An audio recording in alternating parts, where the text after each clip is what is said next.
Doido.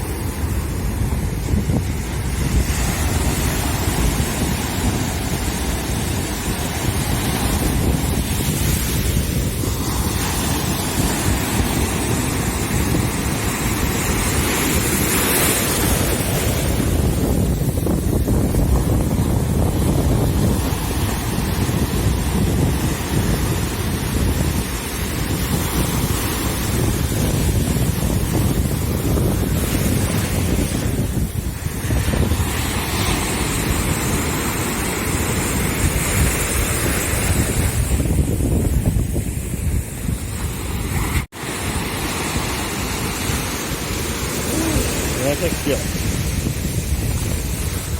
Nossa, que delícia.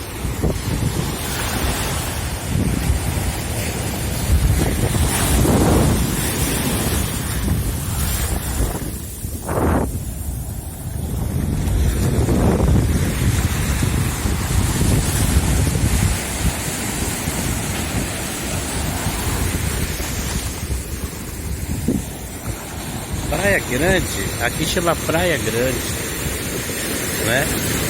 Aqui no Arraial do Cabo. Arraial do Cabo o Arraial do Cabo foi inaugurado,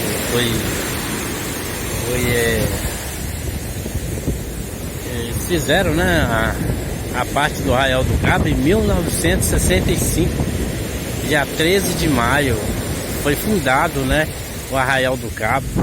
Aí o Arraial do Cabo aqui tem várias praias. Essa aqui chama Praia Grande.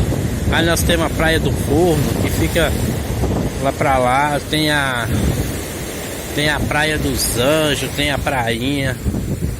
Lugar maravilhoso aqui, ó. Então com os amigos, com um amigo ali, ó. William.